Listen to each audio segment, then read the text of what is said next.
अस्सलाम वालेकुम स्टूडेंट्स, कैसे हैं आप सब। मुझे उम्मीद है आप तमाम खैरियत से होंगे।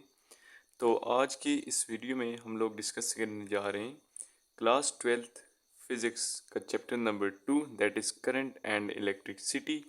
और आज जो हम टॉपिक डिस्कस करेंगे वो है रियोस्टेट, या जिसको हम वायर बाउंड वेरिएबल रजिस्टर भी कहते हैं। ओके, तो आज के इस टॉपिक में हम क्या क्या स्टडी करेंगे वो मैं आपको बता देता हूँ। सबसे पहले हम देखेंगे कि रियोस्टेट होता क्या है, उसका इंट्रोडक्शन देखेंगे कि रियोस्टेट क्या होता है। ठीक है, उसके बाद हम यूजेस ऑफ रियोस्टेट देखेंगे। टू मैन यूजेस हैं। ठीक है, रियोस्टेट के दो मैन यूजेस देखेंगे। उसके बाद हम कंस्ट्रक्शन देखेंगे कि रियोस्टेट की कंस्ट्रक्शन क्या होती है। ये वाला जो पॉइंट है ना, कंस्ट्रक्शन, ये कॉन्सेप्चुअली मोस्ट इम्पॉर्टेंट है। ठीक है, इसको आप लोगों ने बहुत अच्छी तरह से अंडरस्टैंड कर लेना है। Conceptually important. ओके, कंस्ट्रक्शन वाला जो इम्पोर्टेंट पॉइंट है वो आप लोगों ने अच्छी तरह से समझ लिया तो आपको रियोस्टेट का कॉन्सेप्ट बिल्कुल क्रिस्टल क्लियर हो जाएगा। ठीक है, और लास्ट पॉइंट जो हमारा होगा, जो कि मेन टॉपिक जो है, ठीक है, वो है टू मेन यूजेस। ओके, जिसमें हम रियोस्टेट को यूज़ करते हैं as a variable resistor and as a potential divider.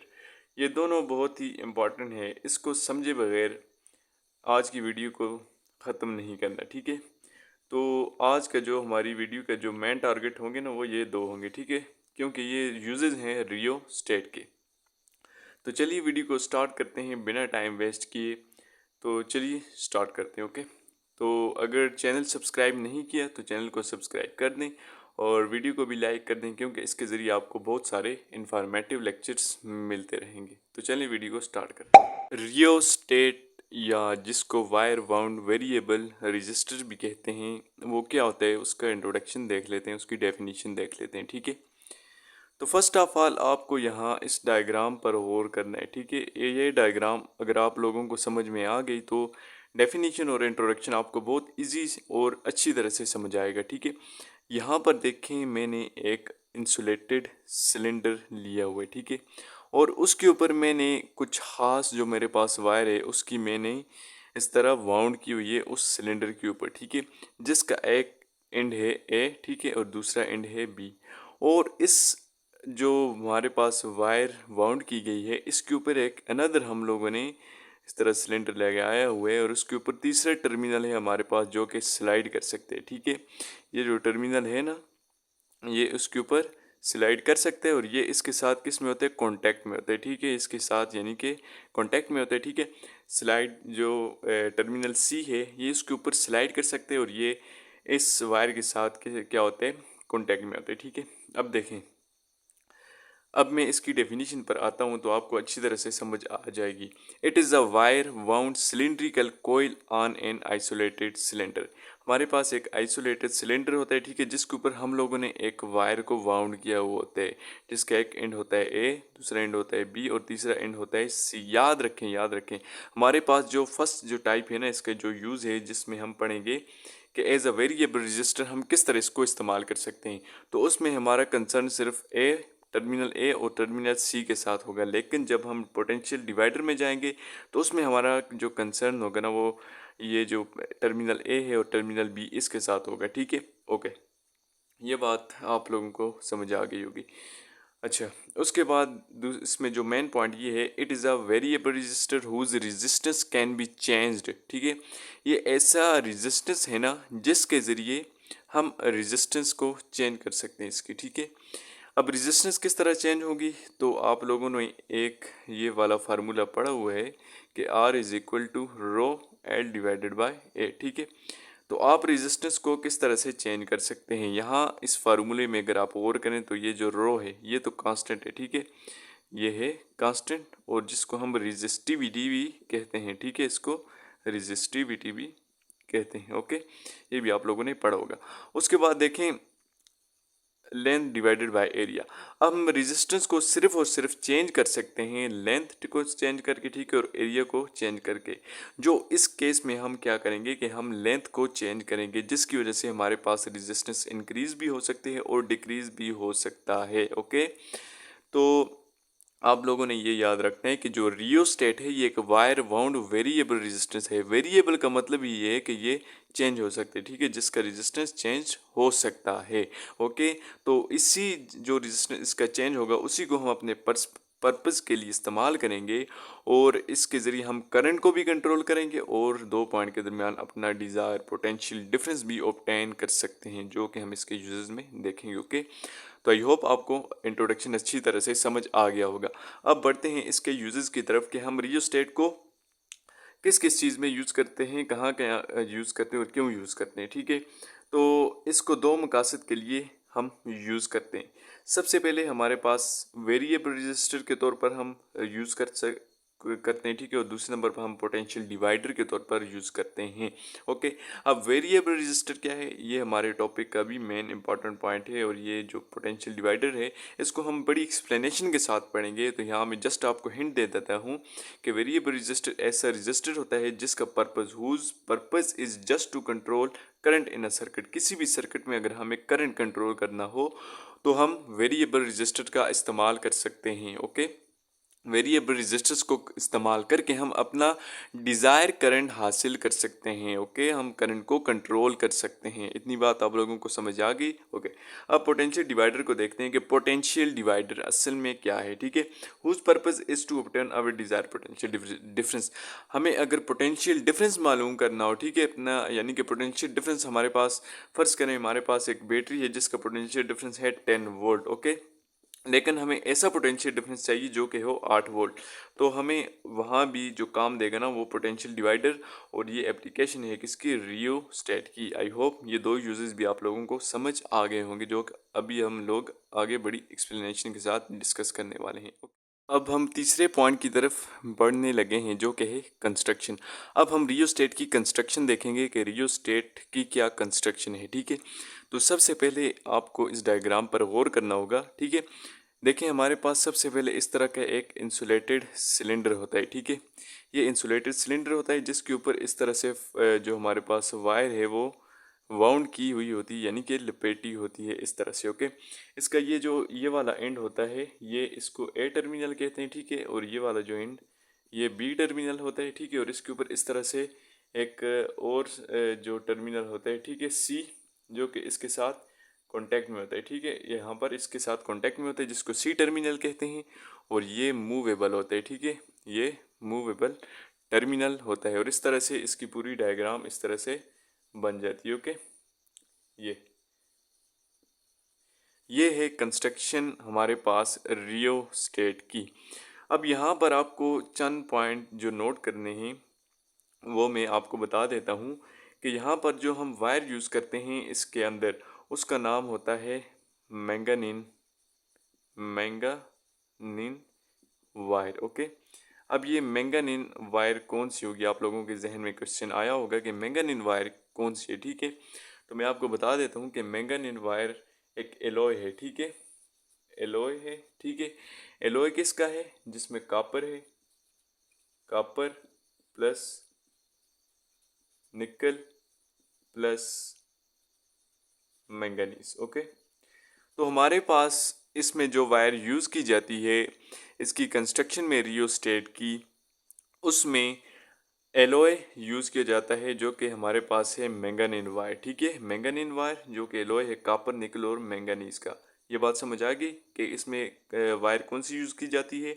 तो इसमें यूज़ की जाती है हमारे पास मैंगानीन वायर। अब मैंगानीन वायर की कुछ प्रॉपर्टीज़ हैं, अब मैं वो आपको बता देता हूँ, ठीक है। हमारे पास बेसिकली दो टाइप्स की इसमें जो होते हैं ना रजिस्टर होते हैं, एक कॉपर का रजिस्टर होते हैं, एक कॉपर का जो होते हैं ना रजिस्टर, और एक हमारे पास होता है यही मैंगानीन वायर का रजिस्टर के, मैंगानीन रजिस्टर। अब देखें, हम इस दोनों के दरमियान डिफरेंस देख लेते हैं कि इन दोनों के दरमियान जो बेसिकली डिफरेंस क्या है कि हम कॉपर की वायर क्यों नहीं यूज़ कर सकते इस रजिस्टर में, ठीक है। तो हमारे लिए ये जो मैंगानीज रजिस्टर है ये एफिशिएंट क्यों है, ये बेहतरीन क्यों है, ठीक है। तो इसकी रीज़न सबसे पहले ये ना कि इसको हम ऑपरेट कर सकते हैं एट हाई टेम्परेचर, ठीक है, operate at high temperature. Okay, इसको हम हाई टेम्परेचर पर ऑपरेट कर सकते हैं, जबकि हम कॉपर को हाई टेम्परेचर पर ऑपरेट नहीं कर सकते। ओके, अब इसकी रीज़न क्या है कि हम इसको हाई टेम्परेचर पर ऑपरेट कर सकते हैं? तो इसके लिए रीज़न ये है कि इसका जो टेम्परेचर कोएफिशिएंट ऑफ रेजिस्टेंस है, ठीक है, temperature coefficient of resistance is very low. अब देखें यहाँ पर ये जो पॉइंट है ना कि जो temperature coefficient of resistance for manganese wire वो वेरी लो है, जिसकी वजह से इसको हम हाई टेम्परेचर पर ऑपरेट कर सकते हैं। अब ये जो टेम्परेचर कोएफिशिएंट ऑफ रेजिस्टेंस ये आप लोगों ने पढ़ा होगा कि ये बराबर होता है alpha is equal to R T minus R naught divided by R naught T. अब देखें ये हमारे पास होता है टेम्परेचर कोएफिशिएंट ऑफ रेजिस्टेंस, यानी कि हमारे पास कितनी चेंज आई रेजिस्टेंस में विद रिस्पेक्ट टू टेम्परेचर, यानी कि पर degree rise in temperature actual जो हमारे पास रेजिस्टेंस था उसके मुकाबले में कितनी चेंज आई रेजिस्टेंस में। तो ये हमारे पास होता है टेम्परेचर कोएफिशिएंट ऑफ रेजिस्टेंस। अब देखें इसका टेम्परेचर कोएफिशिएंट ऑफ रेजिस्टेंस बहुत कम होते हैं, तो इसकी वजह से यानी कि टेम्परेचर के बढ़ने से इसके रेजिस्टेंस में बहुत कम चेंज आता है, जिसकी वजह से अगर रेजिस्टेंस में कम चेंज आया तो उसकी वजह से हम इसको हाई टेम्परेचर पर भी सेफली ऑपरेट कर सकते हैं। ठीक है, तो ये रीज़न थी कि इसमें मैंगनीज वायर यूज़ की जाती है और कॉपर नहीं यूज़ की जाती। ओके, तो ये कंसेप्चुअली एक इम्पॉर्टेंट पॉइंट था जो मैंने आप लोगों के साथ शेयर किया। उसके बाद इसकी कंस्ट्रक्शन में हमारे पास पॉइंट जो नेक्स्ट है वो ये है कि इसके 3 टर्मिनल्स होते हैं। ठीक है, terminals A, terminal B and terminal C.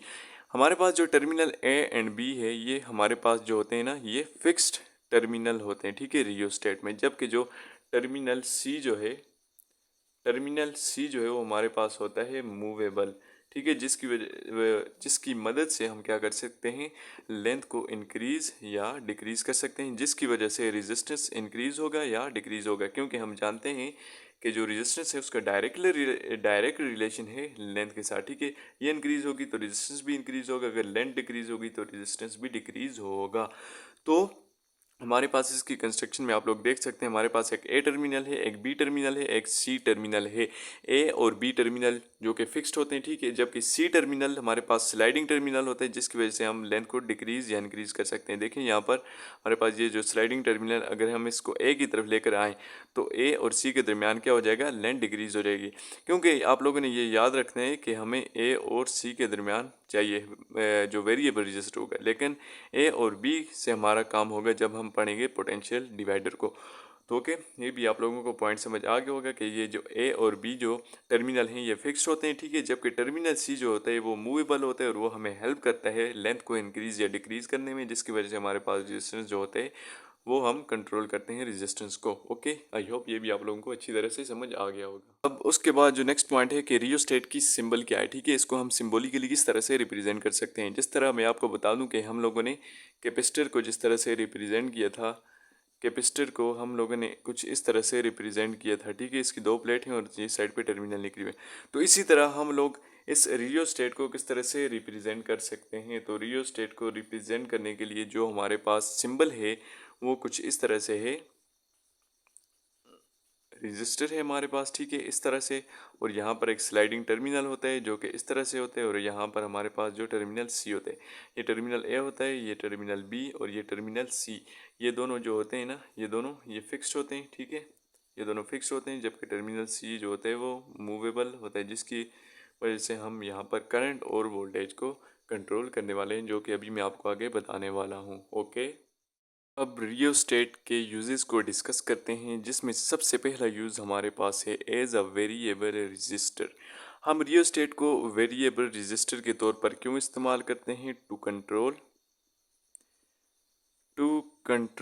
Current. उन्हें अच्छी तरह से समझनी है कि हम जो रियोस्टेट है इसको वेरिएबल रजिस्टर के तौर पर इसलिए इस्तेमाल करते हैं ताकि हम किसी भी सर्किट में करंट को कंट्रोल कर सकें। ओके, अब आप लोगों ने सारी तवज्जो इस डायग्राम पर देनी है। ठीक है, ये डायग्राम आप लोगों को समझ आ गई तो समझे आप लोगों को वेरिएबल रेजिस्टेंस की समझ आ गई। ओके, तो यहाँ पर देखें इस डायग्राम में सबसे पहले तो एक रेजिस्टेंस को ले लिया, ठीक है, वो ये जिसका फिक्स टर्मिनल ए और फिक्स टर्मिनल बी और ऊपर टर्मिनल सी जो कि है मूवेबल, ठीक है। ये टर्मिनल सी है जो कि मूवेबल है, ठीक है। सर्किट को कंप्लीट करने के लिए हम लोगों ने यहाँ क्या किया, गैल्वानोमीटर लगा दिया जो कि मिनिमम करंट को क्या करेगा, डिटेक्ट करेगा इसमें से, ठीक है। और इसको अब हम लोगों ने टर्मिनल ए और टर्मिनल सी को हम लोगों ने एक वोल्टेज वी के साथ क्या कर दिया, कनेक्ट कर दिया, ओके। अब आप लोगों ने इसमें थोड़ा सा ये ख्याल रखना है कि जिस तरह मैंने पॉइंट यहाँ पर लिखा है, to use it as a variable resistor one fix terminal A and sliding terminal C are used in circuit. आप लोगों ने इस डायग्राम में वेरिएबल रजिस्टर में ये ख्याल रखना है कि सिर्फ आप टर्मिनल ए और टर्मिनल सी को कनेक्ट करेंगे बैटरी के साथ, टर्मिनल बी को आप लोग ऐसे ही रहने देंगे, ठीक है। इसको कनेक्ट नहीं करना, वो क्या वजह है मैं आपको बताऊंगा, ठीक है, ओके। अब यहाँ पर हम लोगों ने टर्मिनल ए और टर्मिनल सी को एक वोल्टेज वी बैटरी के साथ कनेक्ट कर दिया। उसके बाद कनेक्ट किस तरह से करना है ये आप लोगों ने अच्छी तरह से याद रखना है कि इसको हम हमेशा सीरीज़ में कनेक्ट करेंगे, ठीक है। अब उसके बाद जो इसमें मेन लॉजिक है ना कि हम करंट को किस तरह से कंट्रोल करेंगे, वो सिर्फ और सिर्फ यहाँ से हम टर्मिनल जो सी है स्लाइडिंग उसको आगे पीछे करेंगे, जिसकी वजह से यहाँ पर लेंथ इंक्रीज या डिक्रीज होगी, जिसकी वजह से हमारे पास करंट कंट्रोल होगा। आप लोगों ने ये इक्वेशन पढ़ी है कि R is directly proportional to L, ठीक है। ये वाली इक्वेशन कि R is directly proportional to L means अगर हम लेंथ को बढ़ाएंगे तो उसके नतीजे में रेजिस्टेंस क्या होगा, इंक्रीज होगा हमारे पास, ठीक है। तो यहाँ पर अगर आप देखें, अगर आपको ज़्यादा करंट चाहिए, ठीक है, अगर आपको किसी भी सर्किट में ज़्यादा करंट चाहिए तो आप क्या करेंगे, जस्ट इस जो सी टर्मिनल है इसको पकड़ कर यहाँ पर ला देंगे, ठीक है। यानी कि टर्मिनल ए के करीब ले आएंगे। तो यहाँ पर अगर आ गया टर्मिनल, तो यहाँ पर देखें इसके मुकाबले में यहाँ पहले लेंथ ज़्यादा थी, अब लेंथ क्या होगी, अब लेंथ कम होगी, ठीक है। सिर्फ जस्ट यहाँ पर होगी लेंथ, ठीक है। तो अब देखें अब लेंथ कम होगी तो इसका मतलब क्या है, रेजिस्टेंस कम हो गया। और हम जानते हैं ओहम लॉ कि V is equal to I R, और अगर हम I को निकालें तो I हमारे पास होता है V डिवाइडेड बाय R। अगर आप यहाँ पर देखें तो करंट और रेजिस्टेंस के दरमियान क्या है, इनवर्स रिलेशन है। अगर हमारे पास लेंथ डिक्रीज हो जाएगी, ठीक है, इस केस में मैंने लेंथ को डिक्रीज किया क्योंकि मैंने ए टर्मिनल के करीब ले आया, ठीक है। अगर लेंथ डिक्रीज होगी तो इसका मतलब आर भी डिक्रीज हो गया, ठीक है, क्योंकि एक दूसरे के डायरेक्टली प्रोपोर्शनल है।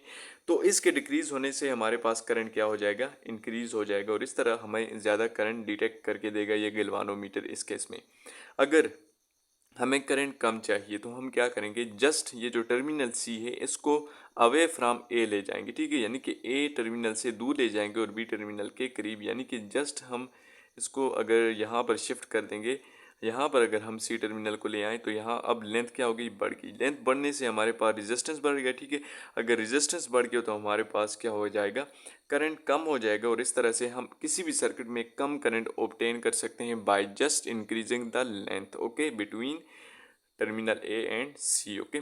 तो सारी खेल इस टर्मिनल ए और सी के दरमियान में अगर आप लेंथ को डिक्रीज़ कर देते हैं तो जिसकी वजह से रेजिस्टेंस भी डिक्रीज़ हो जाते हैं और हमें करंट ज़्यादा मिलता है। अगर आपको करंट कम चाहिए, ओके, तो आप लोगों ने जस्ट क्या करना है कि जो टर्मिनल सी है ये स्लाइडिंग टर्मिनल है, इसको यहाँ से स्लाइड करके यहाँ दूर ले जाना है, ठीक है, ए टर्मिनल से। तो जब लेंथ इस तरह इंक्रीज हो जाएगी तो हमारे पास ऑटोमेटिकली रेजिस्टेंस भी इंक्रीज हो जाएगा, जिसकी वजह से हमारे पास करंट डिक्रीज हो जाएगा और हमें गैल्वानोमीटर कम करंट डिटेक्ट करके दे देगा। तो ये थी एक एप्लीकेशन रियोस्टेट की कि हम करंट को किस तरह से कंट्रोल कर सकते हैं। यहाँ पर मैंने आपको पॉइंट बता दिया कि resistance will increase if sliding terminal is shifted from A to B, ठीक है। हमारे पास रेजिस्टेंस क्या होगा, इंक्रीज होगा अगर हम स्लाइडिंग टर्मिनल को शिफ्ट करेंगे टूवर्ड बी, ठीक है, क्योंकि इसके ज़रिए लेंथ बढ़ जाएगी जिसकी वजह से रेजिस्टेंस बढ़ जाएगा और रेजिस्टेंस के बढ़ने से हमें करंट कम मिलेगा। उसके बाद दूसरा पॉइंट ये है कि it is because length of wire increases through which current is flowing so current will decrease, okay. तो यही पॉइंट ये मैंने आपको बता दिए हैं जो कि मोस्ट इंपॉर्टेंट कॉन्सेप्चुअल ये एक टॉपिक है, ये आप लोगों ने याद रखते हैं, ओके। अब हम इसके दूसरी एप्लीकेशन की तरफ बढ़ते हैं जो कि है पोटेंशियल डिवाइडर, ओके। अब उसको हम लोग अब हम रियोस्टेट का दूसरा यूज़ देखेंगे जो कि है पोटेंशियल डिवाइडर, जो कि मोस्ट इंपॉर्टेंट है, ठीक है। ये आप लोगों ने अच्छी तरह से समझ लेना है कि पोटेंशियल डिवाइडर असल में क्या है, ठीक है। तो मैंने यहाँ पर लिखा है to use rheostat as a potential divider we connect a battery between terminals A and B and get different values of potential difference between B and C. Okay, मैं आपके लिए यहाँ पर एक डायग्राम ड्रा कर देता हूँ। तो पोटेंशियल डिवाइडर की एक डायग्राम मैं यहाँ पर आप लोगों के लिए बना देता हूँ,